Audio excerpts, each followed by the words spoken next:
Just one day of racing remains in the Audi Med Cup Series for 2011. We're in Barcelona for the fifth and final event, and after the fourth day of racing, it hangs in the balance. Tomorrow is going to be a cliffhanger.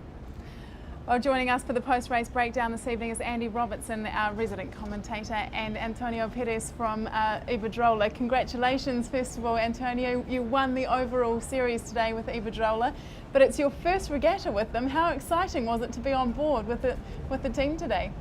Yeah, really exciting. I was lucky to be able to celebrate with them the circuit, but just here substituting one of the guys that did all the work. So that was lucky for us. He's in Plymouth now for the America's Cup, and well, here I am trying the Auto 40s, which I enjoyed a lot.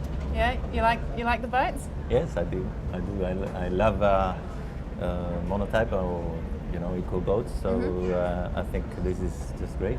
Cool, and a cliffhanger in both the TP52 series and the Auto 40 series for the City of Barcelona trophy. I bet you didn't see this one coming. We didn't see that one coming at all, but certainly the day was belonged to Quantum Racing. Really a stunning performance for them. Stepped up to the plate when the pressure was on and delivered a 1-2 and stopped the Bribon fairy tale. Well, it's going to be a cliffhanger in the overall series trophy as well. Bribon, they've really stormed into contention in the last couple of regattas. They were on the podium in Cagliari, they won in Cartagena, and they're leading the series trophy, the City of Barcelona trophy, and right here. So it's been a 40-year history for Barcelona, so let's take a look at some of the highlights in those 40 years. 4 decades of history and 15 boats over the years, Bribon has become a part of Spanish sailing history and a big part of the Audi Med Cup. Owners Jose Cusi and King Juan Carlos of Spain shared a passion for the sea, and in 1973 began the Bribon story as we know it. In 2005 they became regulars on the Audi Med Cup.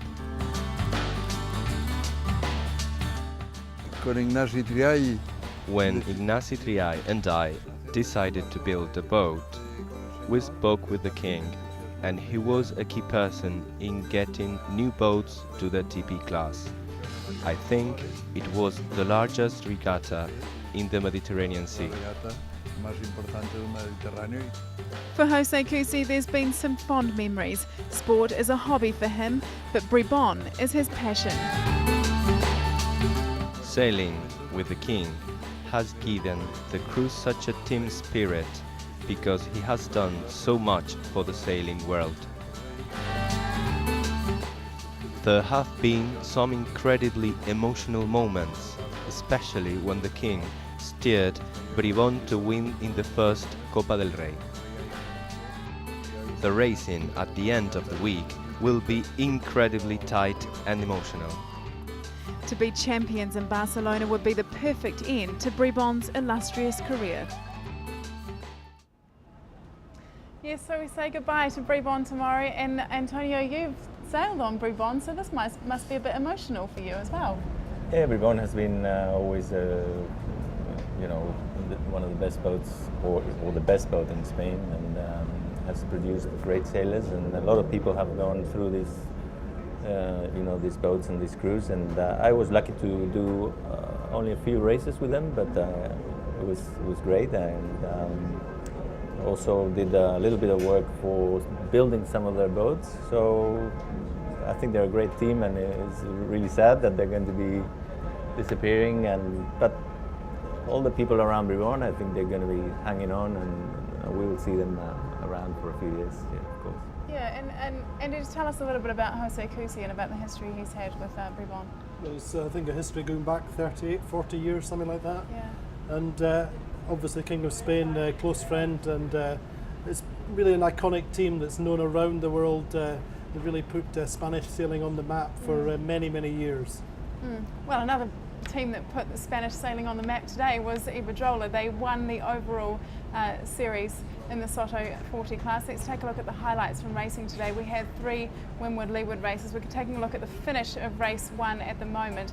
Iberostar won that race, Andy, and Iberdrola in second, and then in the second race Iberdrola came back to win that with Iberostar in second, but it wasn't such a great day for Ngoni, was it? I mean, they might have come back in that third race, but they really put themselves in a difficult position for tomorrow, haven't they, Andy? They did. I think they've got an outside chance of it, but that race for Ngoni, they really had a good start, went out to the left early on, difference of opinion, picked up some extra pressure, and really from there on it was Ngoni's race. I think at one point they were leading by 200 metres. Once again we saw a very close finish for the minor placings. The breeze filled down from the back, and it was pretty close, but that's the British goat Ngoni. Then it was very close between Bigamist and Cruiser Racer, and there we see Iberdrola, the champions elect. Celebrating the big win. So let's take a look at the Barcelona Trophy leaderboard. Iberdrola are on top, but this is going to come down to Iberdrola, Iberostar and Ngoni. Anyone can win this one tomorrow. This is the overall result. Iberdrola team have won the series trophy. Iberostar and Ngoni still fighting it out there, but I mean those are pretty much the placings as it stands, isn't it, Andy? Indeed, yes. I mean, I think there's no way that obviously that Iberdrola can be beaten, but of course their challenge just now is to win the trophy, win the regatta, and ensure that they win in each country that we have visited. They obviously didn't win in Cartagena. They want to win on a high note in Spain. Yeah, it would be really special for you guys to have a win in Spain, wouldn't it? Yeah, that's what we're aiming for, and it's really close as in every one design class. So today we had 2 good races, but a bad one, so it's a bit of balance, and we'll push tomorrow. I hope we have a good day. Cool. Okay, well let's have a look at the 52 series racing from today. We had 2 Windward-Leeward races. Andy, talk us through the start of the first race was today. absolutely crucial in the battle between Quantum and Bribon, and Quantum took the early advantage and were able to keep Bribon under check for most of the race.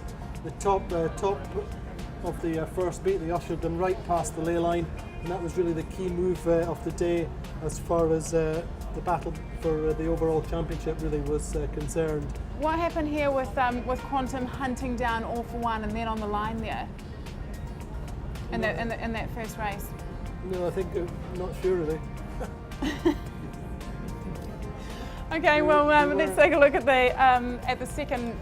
We're into the second race, and precision sailing once again from Quantum Racing. Yeah, indeed. I mean, I think the key difference there was that Quantum had decided they were above their crossover. They were back into their comfort zone, and they could really sail their own race.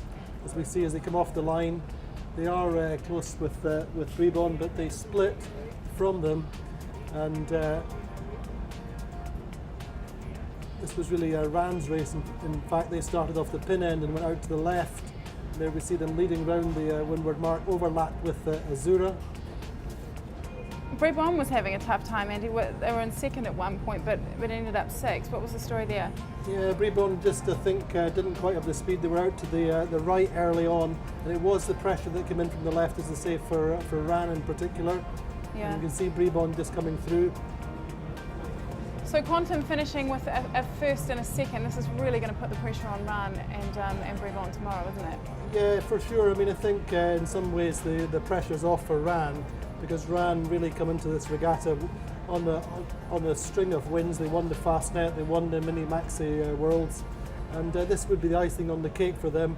And against that, Bribon obviously have this tremendous history behind them, and they want to finish with a win as well. Okay, so here's the City of Barcelona trophy. Ran and Bribon are tied. Quantum have moved into 3rd place. They're just 4 points behind, so that is anyone's tomorrow. Let's go to the overall trophy as well. Quantum Racing, a really good lead, a 14-point lead there, so the fight is on for Bribon tomorrow. And Audi Azura and Container, they are out of title-winning contention. Okay, so Andy, what are we looking at tomorrow in terms of conditions-wise, and can what's going to happen with Bribon and Ran, do you think? I think the key thing obviously is that Quantum Racing, they have a 14-point advantage, 16 points in the table, so they really only have to have a very, very modest day. In terms of the regatta title, then it's all on between Bribon and Ran. But against that backdrop, remember that Quantum Racing are only 4 points behind, so they could, if Ran and Brabon get involved, then it could be Quantum Racing who come forward and steal the regatta title. Well, it doesn't get any more exciting than this. Tomorrow is going to be a really big day, so make sure you join us back here at 12:50 live on Audi Med Cup TV. We'll see you then.